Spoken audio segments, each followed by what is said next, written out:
Assalamualaikum warahmatullahi wabarakatuh.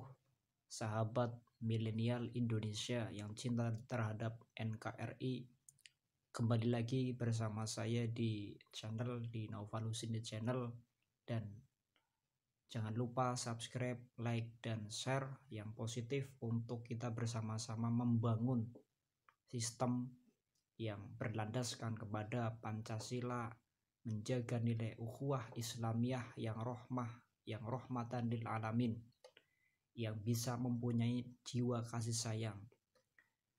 Yang saya hormati para pendengar sekalian, semoga selalu dalam keadaan sehat walafiat dimanapun sahabat-sahabat berada. Tentunya kita bersama-sama ikut mendukung, ikut menginspirasi, ikut mensukseskan daripada apa yang menjadi perintah dan apa yang menjadi tuntunan dari pemerintah dan ulama Negara Kesatuan Republik Indonesia.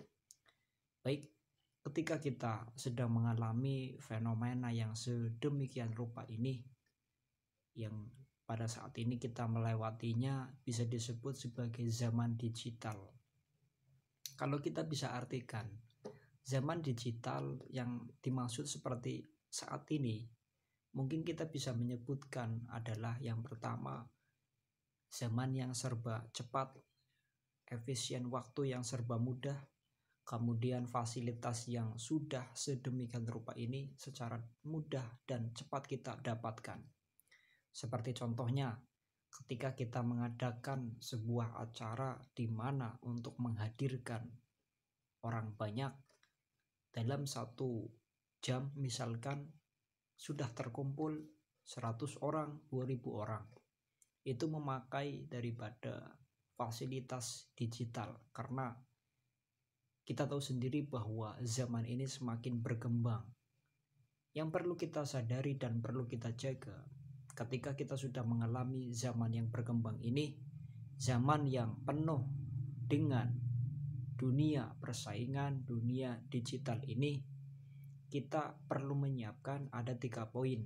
Yang pertama, kita tetap berhati-hati dan waspada ketika kita berusaha mungkin untuk mengeluarkan satu produk, berbicara di depan umum, kemudian men-share sesuatu informasi yang belum jelas sanadnya, belum jelas informasinya, belum jelas sumber dari mana sahabat-sahabat sekalian dapatkan.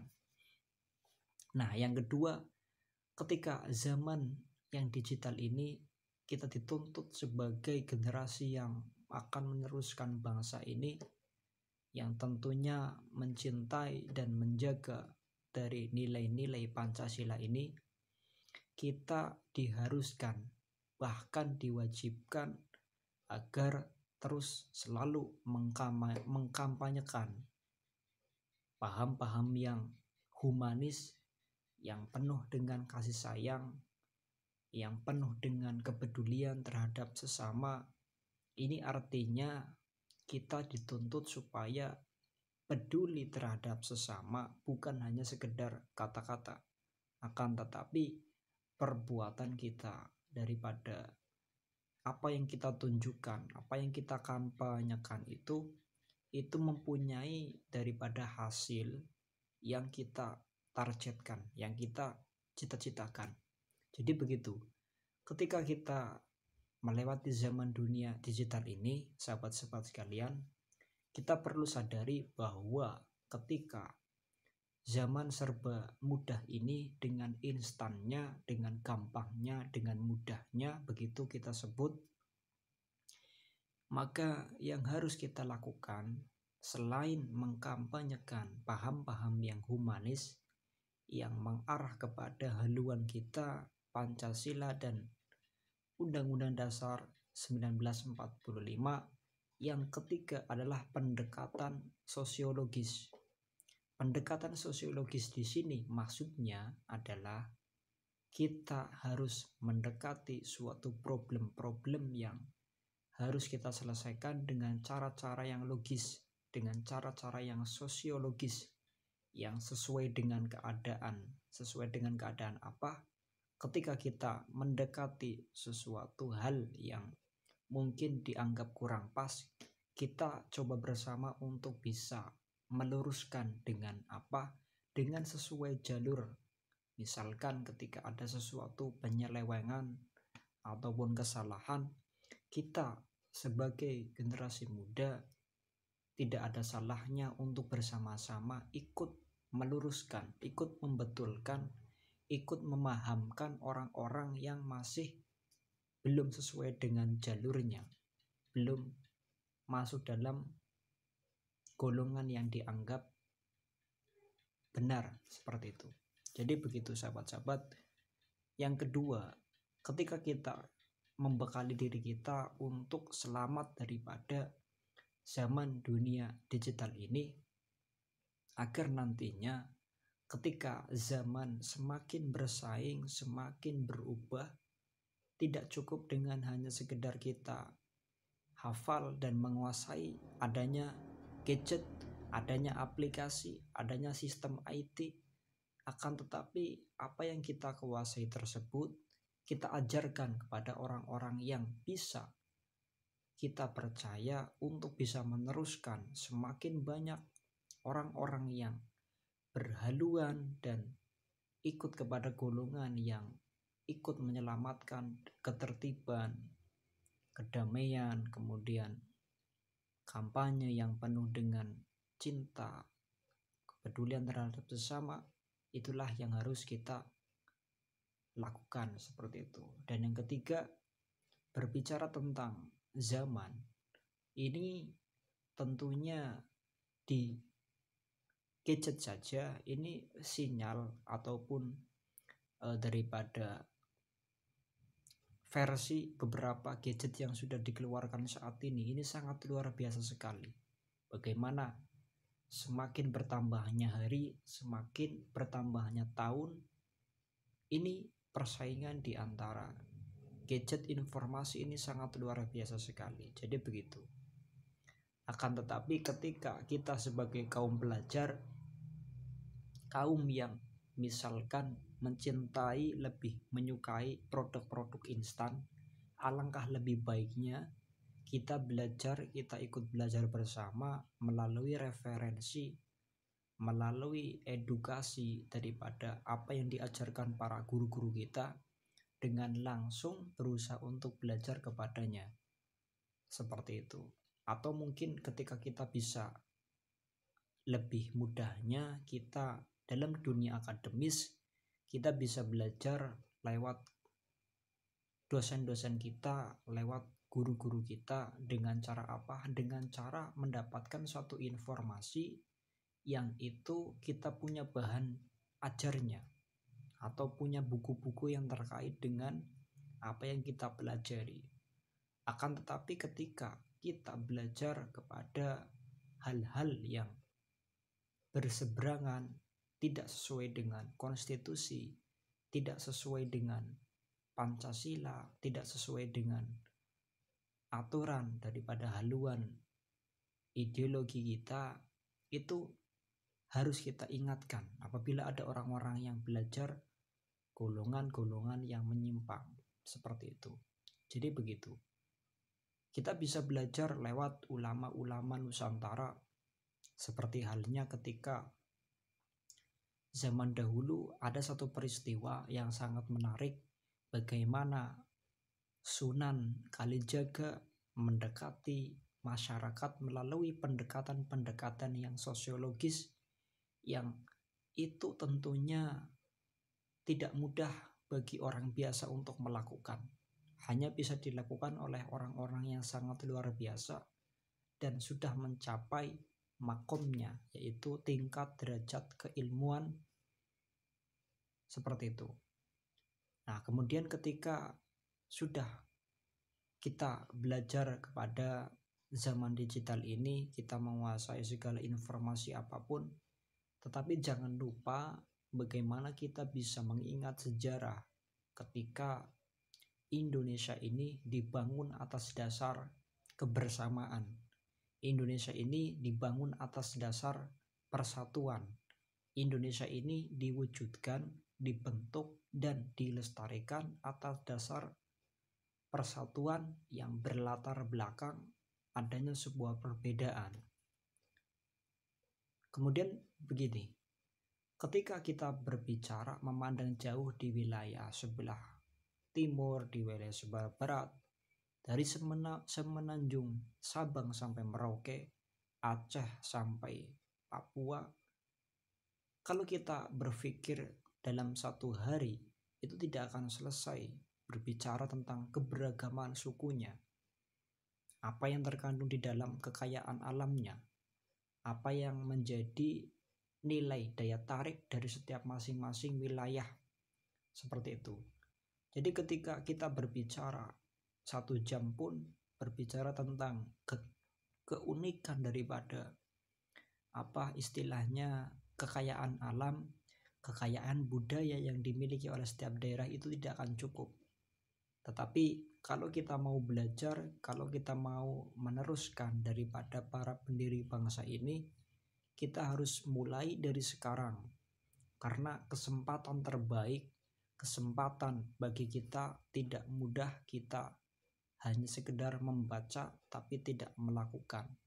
Seperti halnya begini, ketika kita membaca satu teori tetapi belum memahami betul apa yang dimaksud teori itu, kita belum bisa memvonis apakah itu benar atau tidak.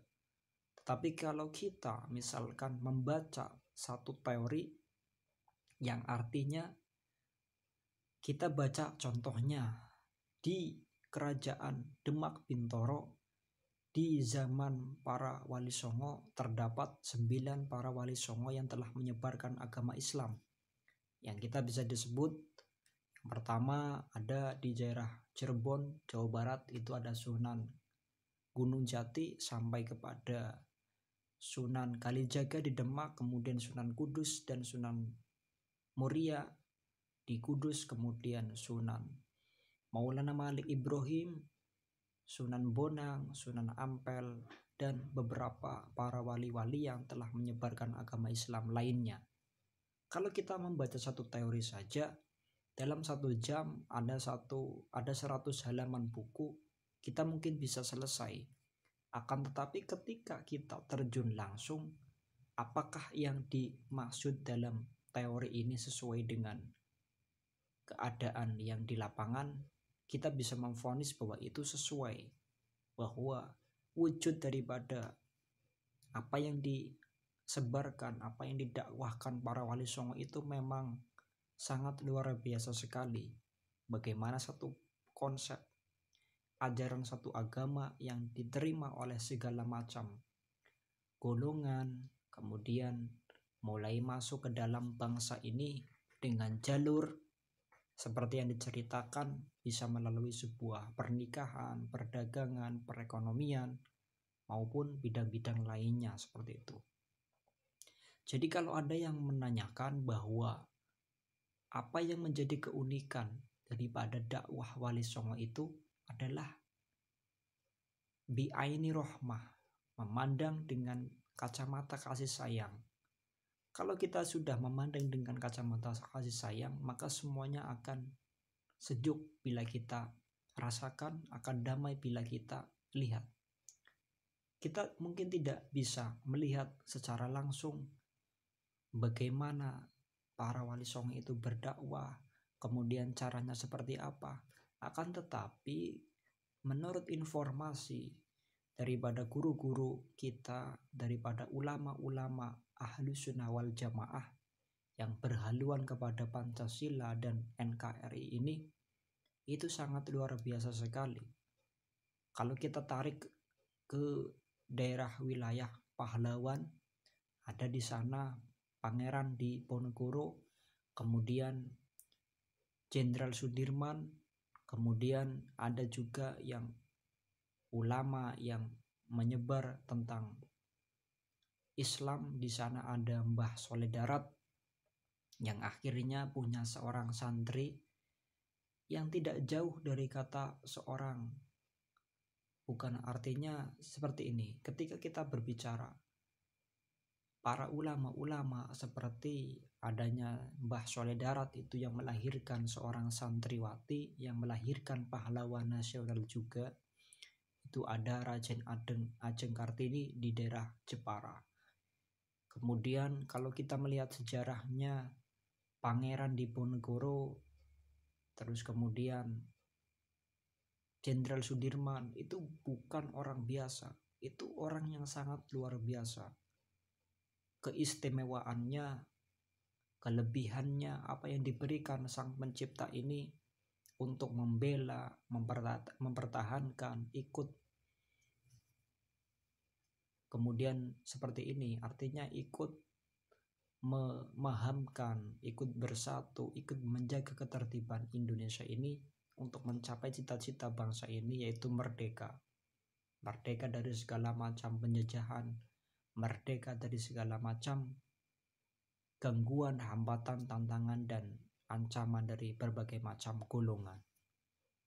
Tidak ada salahnya ketika kita saat ini yang belajar di dunia akademis, yang belajar di dunia manapun, kita bersama-sama mengajak satu poin yang utama, yaitu tentang keberagaman itu adalah kekayaan alam, kekayaan Indonesia yang tidak bisa diganti oleh hal apapun.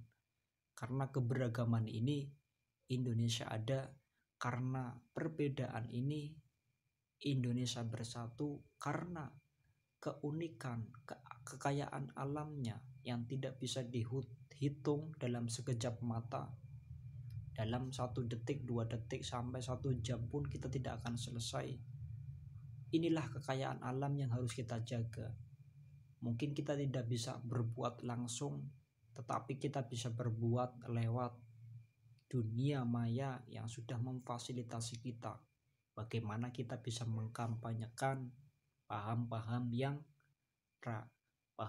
yang humanis, paham-paham yang rahmah, paham-paham yang menyejukkan, yang lembut, kasih sayang sesuai tuntunan apa?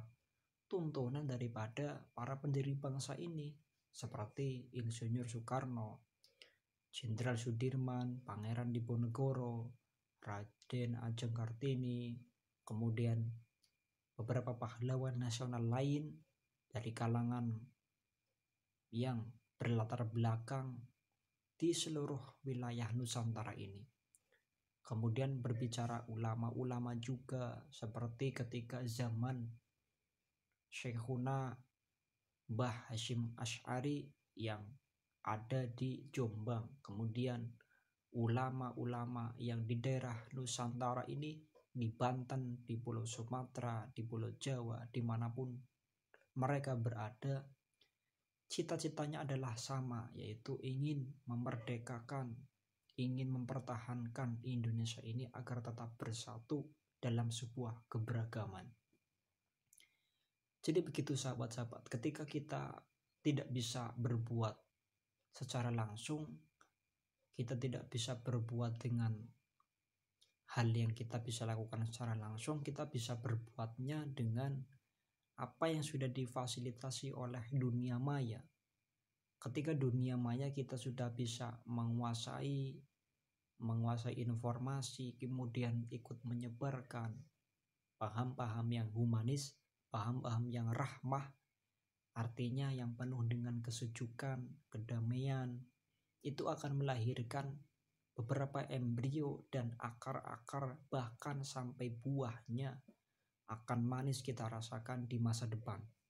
Yang akan merasakan manisnya perjuangan kita semua adalah anak cucu kita, yang sudah merasakan manisnya perjuangan daripada pendiri, daripada pahlawan ini, termasuk diri kita, orang tua kita, bahkan keturunan kita yang sudah tiada maupun yang masih ada. Begitu. Jadi kita harus pikirkan satu konsep di mana perjalanan kita itu masih jauh, masih panjang. Perjuangan kita ikut bersama menjaga ketertiban di Indonesia ini, ikut bersama mengawal sebuah konstitusi, kemudian mengawal sebuah pesan-pesan yang penuh dengan kedamaian, kita harus berpikir ke depan. Kita harus berpikir jarak panjang bahwa manisnya kehidupan masa depan adalah apa yang kita tanam pada hari ini. Manisnya perjuangan yang sudah kita dapatkan adalah hasil dari para pendiri bangsa ini yang tidak bisa diubah, bisa ditawar dalam hal apapun kecuali dengan satu, yaitu ikut berjuang bersama dengan ikut menjaga negara kesatuan Republik Indonesia ini. Begitu sahabat-sahabat. Pesan yang kita bisa ambil di dalam satu narasi saat ini, saya sendiri juga ikut berpesan kepada diri saya sendiri. Manisnya kehidupannya akan kita rasakan, yang akan anak cucu kita rasakan adalah apa yang kita perjuangan saat ini. Terus berjuang, selalu semangat, manfaat untuk menebar sebuah pesan-pesan perdamaian. Tidak ada keraguan yang kita bisa pikirkan, tapi segi positif dan sikap yakin harus kita tunjukkan bersama untuk seluruh masyarakat Indonesia. Mari bersama-sama bersatu dalam keberagaman, saling mencintai terhadap perbedaan. Kemudian yang terakhir adalah atas nama kemanusiaan adalah kepedulian yang utama. Terima kasih, bersama saya Handika Novalusni. Jangan lupa subscribe, like, share, dan komen yang positif untuk mendapatkan dan ikut belajar bersama tentang ilmu-ilmu yang berkaitan dengan intinya kita ikut bersama menjaga sebuah eksistensi bangsa ini yang humanis. Karena saya juga masih belajar, dan tentunya semua kalangan-kalangan jangan sampai malas untuk belajar. Belajar dari sebuah pengalaman, belajar dari sebuah sejarah agar kita terang dan damai di masa depan yang cerah. Terima kasih. Assalamualaikum warahmatullahi wabarakatuh.